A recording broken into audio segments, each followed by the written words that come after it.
मुंबईतील गणेश भक्तांमधील विसर्जन मिरवणुकीचा उत्साह आता अगदी शिगेला पोहोचला आहे। गणपती बाप्पा मोरया, पुढच्या वर्षी लवकर या अशा जयघोषात आपल्या लाडक्या गणरायाला निरोप दिला जाणार आहे। मुंबईतील अनेक मोठ्या गणेश मंडळांच्या गणपती मूर्तींचं आज विसर्जन होणार आहे। 10 दिवसांच्या मुक्कामानंतर आज अनंत चतुर्दशीला आपल्या लाडक्या गणरायाला निरोप देण्यासाठी मुंबई सज्ज झाली आहे। गणपती बाप्पाच्या विसर्जनासाठी गिरगाव चौपाटीवर तयारी करण्यात आली आहे। तर गणेश भक्त आणि विसर्जन पाहण्यासाठी येणाऱ्या नागरिकांची संख्या लक्षात घेऊन मोठा पोलीस बंदोबस्त सुद्धा चौपाटीवर तैनात असणार आहे। आपले प्रतिनिधी संदीप राजगोळकर आपल्यासोबत जोडले गेलेले आहेत। आपण त्यांच्याकडून या संदर्भातले अधिकचे अपडेट्स घेऊया। संदीप, पोलीस प्रशासन असेल, मुंबई महानगरपालिका प्रशासन असेल, सारं काही सज्ज झालेलं असेल, काय नेमकी तयारी आहे?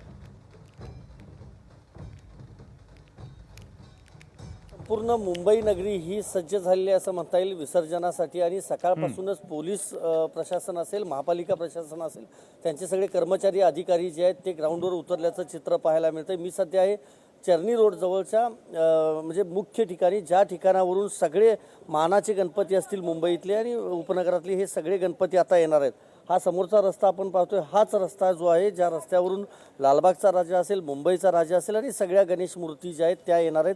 सध्या तरी या रस्त्यावरची वाहतूक सुरू ठेवण्यात आली आहे, पण काही वेळानंतर ही वाहतूक पूर्णपणे बंद केली जाईल। आणि समोर आपण पाहतोय हाच तो मुख्य चौक आहे, ज्या ठिकाणावरून गिरगाव चौपाटीचं जे प्रवेशद्वार आहे ते या ठिकाणी प्रशासनाच्या वतीनं तयार करण्यात आलेलं आहे। इथं दोन तीन मंडप देखील पाहायला मिळत आहेत। मुंबई पोलिसांच्या वतीनं देखील मंडप टाकण्यात आलेला आहे, त्याचबरोबर महापालिकेच्या वतीनं टाकण्यात आलेला आहे।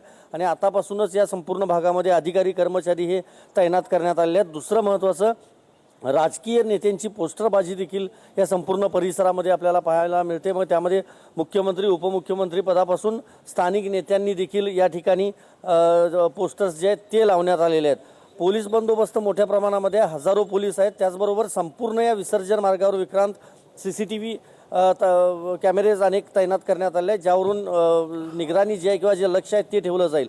मी कॅमेरामनला विनंती करेन, समोर बॅरिकेडिंग केलेलं दिसतंय समुद्राकडच्या बाजूला, ज्या ठिकाणी या सगळ्या ज्या मूर्ती आहेत त्या मुख्य समुद्रामध्ये जाणार आहेत। त्या म्हणजे या चौकापासून समुद्र किनाऱ्याकडे जाणारा जो मार्ग आहे त्या मार्गावर मात्र विक्रांत कुणालाही परवानगी नाही आहे, अगदी माध्यमांनाही नाही आहे। फक्त गणेश मंडळांचे काही मोजकेच कार्यकर्ते हे त्या ठिकाणी जाऊ शकतात, सगळ्यांनाच एंट्री नसणार आहे। मात्र काही वेळानंतर आता सुरू होणारी विसर्जन मिरवणूक आपल्याला माहीत आहे 24-36 तास जे आहे ती चालत असते। आणि तोपर्यंत सगळे जे कर्मचारी अधिकारी असतात ते या विसर्जन मार्गावर थांबून असतात। आता मानाचे जे गणपती आहेत त्या सगळ्या गणेश मंडळांच्या आरती सुरू होतील आणि त्यानंतर या विसर्जनाला खरं तर सुरुवात होईल। मात्र कोल्हापूर असेल, पुणे असेल आणि त्यानंतर मुंबई या 2 ते 3 शहरांमध्ये मोठ्या प्रमाणामध्ये या विसर्जन मिरवणुका सुरू असतात आणि त्या बराच तास देखील चालत असतात। त्यामुळं पोलीस प्रशासन, महापालिका प्रशासन यासाठी प्रयत्न करत असतात। दरवर्षीप्रमाणेची यंदा देखील ही संपूर्ण तयारी जी आहे ती गिरगाव चौपाटीवर दिसते। कदाचित उद्या दुपारपर्यंत विसर्जन मिरवणूक जी आहे ती देखील चालू शकते। त्यामुळेच गणेश भक्तांना आवाहन करण्यात आलेलं आहे प्रशासनाच्या वतीनं आणि योग्य काळजी घ्यावी असं देखील सांगण्यात आलेलं आहे। महत्त्वाचं हेच आहे, पावसाची रिपरिप सकाळपासून सुरू आहे। सध्या तरी वाहतूक सुरू आहे या संपूर्ण गिरगाव चौपाटी परिसरामध्ये, त्यामुळं सामान्य भाविक आतापर्यंत तरी या ठिकाणी पोहोचू शकतात।